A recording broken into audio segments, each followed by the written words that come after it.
সময় ব্যাটারি চালিত রিক্সা যত্রতত্র চলাচল করছে, এগুলো বন্ধে কেন পদক্ষেপ নেওয়া হবে না, এবং তাদের যে নিষ্ক্রিয়তা, এই নিষ্ক্রিয়তা কেন বেআইনি ঘোষণা করা হবে না, এবং এই ব্যাটারি চালিত রিক্সা বন্ধে কার্যকর পদক্ষেপ গ্রহণ চেয়ে রিট পিটিশনটি দায়ের করা হয়। ব্যাটারি চালিত 3 চাকার বাহন বন্ধে উচ্চ আদালতের দেওয়ার নির্দেশের পর বৃহস্পতিবার দ্বিতীয় দিনের মতো আন্দোলনে এসব বাহন চালিয়ে জীবিকা নির্বাহ করা মানুষ। সকাল 10টা থেকেই রাজধানীর মোড়ে মোড়ে অবস্থান নিয়ে নিজেদের দাবি নিয়ে স্লোগান দেন তারা।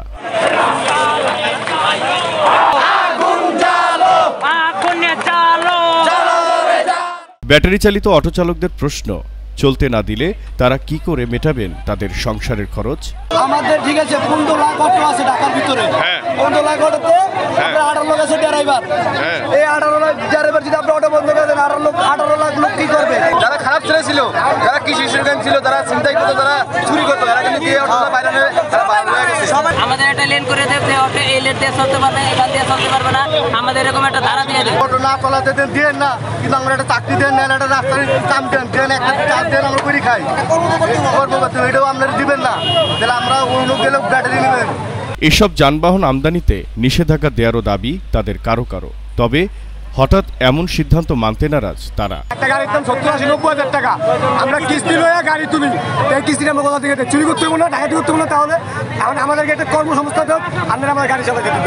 অসহায় মানুষ এরা যে অটো চালায়, এদেরকে মানে নিয়ন্ত্রণভাবে অটো চালাতে পারে। কিস্তি না দিতে পারলে বসে থাকে, কিস্তির অফিসাররা আমাকে বাসায় দেয়, আর এই দ্বারা ছাড়েরা আমাকে ব্যাটারি খুলে রেখে দেয়, আমাকে চাবি রেখে দেয়।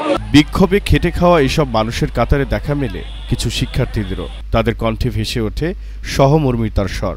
তাদের যে আন্দোলন, সেই আন্দোলনের দাবি ছিল 3টি। তাদেরকে পুনর্বাসন ছাড়া কোনো রকম গাড়ি উচ্ছেদ না করার জন্য বলা হয়েছিল শ্রমিকদের প্রথম নাম্বার দাবি। দ্বিতীয় নাম্বার দাবি হচ্ছে নতুন কাজের বিকল্প তৈরি করতে হবে, বিকল্প তৈরি না করে হুটহাট গাড়ি ডাম্পিংয়ে নেওয়া চলবে না।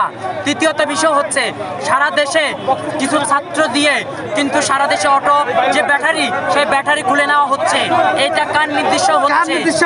এগুলা যেন সরকার এবং রাষ্ট্র যেন শ্রমিকদেরকে অবগত করে, এবং একই সাথে হাইকোর্টের যে রায়, এই রায় যেন প্রত্যাহার করে একটা নির্দিষ্ট পরিকল্পনা মাফিক এখানে শ্রমিকদেরকে বিকল্প ব্যবস্থার মধ্যে এনে কিভাবে গাড়ি তৈরি করা যায় শ্রমিকদের। এদিন রাজধানীর মহাখালী, আগারগাঁও, মোহাম্মদপুরের বসিলায় সড়ক অবরোধ করেন তারা।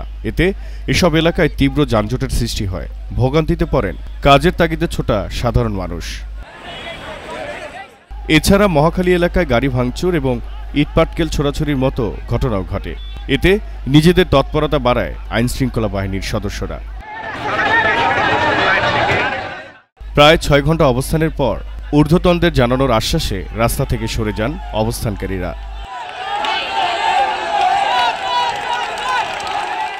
জহিরুল ইসলাম জহির, এশিয়ান পোস্ট।